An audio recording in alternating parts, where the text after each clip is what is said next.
નમસ્કાર, BS9 TV ન્યૂઝમાં આપનું સ્વાગત છે। હું છું આપની સાથે જાસ્મીન।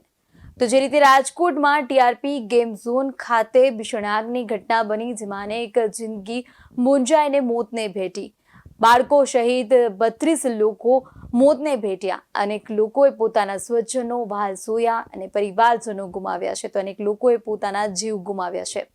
પણ આ માત્ર ઘટના એક દાખલારૂપ સાબિત થઈ શકે એમ છે। આ ઘટનાથી જે રાજકોટનું તંત્ર છે, જવાબદાર તંત્ર છે, રાજકોટ મહાનગરપાલિકાનો જે વિભાગ છે, ફાયર વિભાગ છે, તંત્રએ હવે જાગવાની જરૂર છે। આવી ઘટના બીજી વાર ભવિષ્યમાં ક્યારે પણ ન બને તે માટે હવે જાગૃત થવાની જરૂર છે।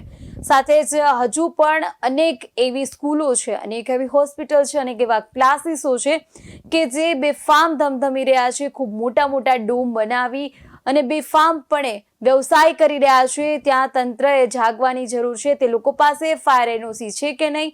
જો ફાયર NOC છે, ફાયરના સાધનો છે, તો તે ચાલુ હાલતમાં છે કે બંધ હાલતમાં છે? ફાયરના સાધનો કામ કરી રહ્યા છે કે ફાયરના સાધનોનો કઈ રીતે ઉપયોગ કરવો તે બાબતે લોકો જાગૃત છે કે નહીં, તે બાબતે હવે તંત્રએ જાગી દરકાર લેવાની જરૂર છે।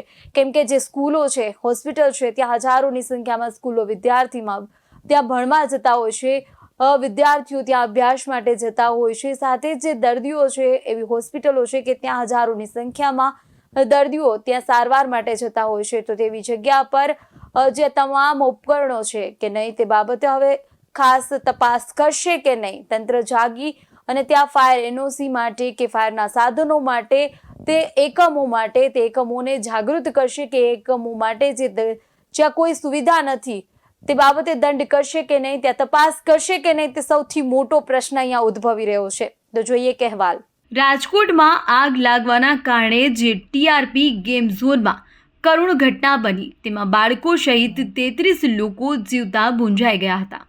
અનેક લોકોએ પોતાના સ્વજનો, વહાલસોયા કે પરિવારજનો ગુમાવ્યા છે। જે ઘટના બની તેમાં જે બાળકો મૃત્યુ પામ્યા છે, તેના પાછળ જવાબદાર ખાસ મનપાના અધિકારીઓ કહી શકાય। આ ઘટના પછી પણ મનપાની આંખ નથી ઉઘડતી। રાજકોટ મનપા ઘોર નિંદ્રામાં સૂઈ રહી હોય તેવું લાગી રહ્યું છે। રાજકોટની મોટાભાગની મોટી ફી વસૂલતી પ્રી સ્કૂલો કે અન્ય ક્લાસીસો કે મોટી હોસ્પિટલો જે ખૂબ જ મોટા પૈસા લોકો પાસેથી વસૂલ કરે છે, તેમાં અનેક એવી સ્કૂલ, કોલેજ અને હોસ્પિટલોમાં ગેરકાયદેસર ડોમ ઊભા કરવામાં આવ્યા છે અને ફાયર સેફટીના સાધનોનો પણ અભાવ જોવા મળી રહ્યો છે। મનપા અને આવા સંચાલકોની ભૂલના કારણે વિદ્યાર્થીઓના અને સારવાર કરવા જતા દર્દીઓના જીવ પર જોખમ મંડરાઈ રહ્યું છે। ભ્રષ્ટ તંત્રના પાપે હવે નિયમો એ કાગળ પૂરતી ફોર્માલિટી બની ગઈ છે, જેના લીધે નિર્દોષ લોકોએ જીવ ગુમાવવો પડે છે। આવા સ્કૂલ અને હોસ્પિટલોના સંચાલકોએ આવા મોતના માચડા જે ઊભા કર્યા છે, તે બાળકો માટે જોખમ સાબિત થઈ શકે છે। મનપાને આવા સંચાલકોએ ઊભા કરેલું ગેરકાયદેસર ડોમ નથી દેખાતું કે શું?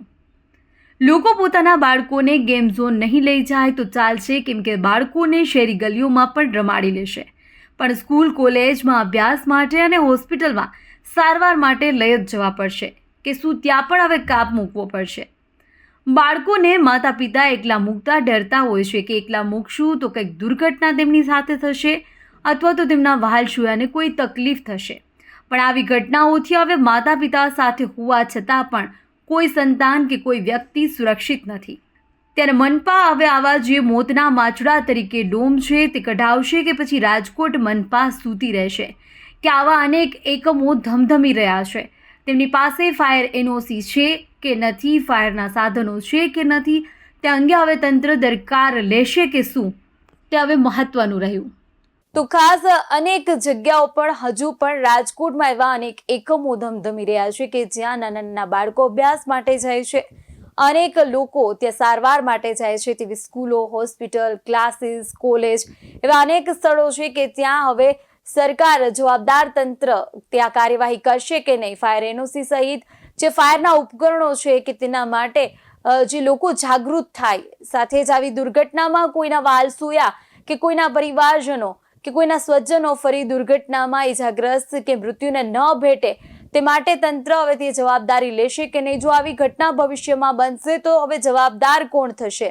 તો મહત્વનું એ રહ્યું કે હવે જે આવા એકમો ધમધમી રહ્યા છે ત્યાં રાજકોટ તંત્ર, મહાનગરપાલિકા, ફાયર વિભાગ કે જવાબદાર જે તંત્ર જે છે કે જેમની જવાબદારી આ તમામ જગ્યાએ જે તપાસ કરવાની છે, હવે તે ત્યાં જઈ અને તપાસ કરશે કે નહીં, તે એક મહત્વનો પ્રશ્ન અહીંયા થઈ રહ્યો છે. તો એક નવા વિષય સાથે ફરીથી મળશું. જોતા રહો BS9 TV ન્યૂઝ. નમસ્કાર.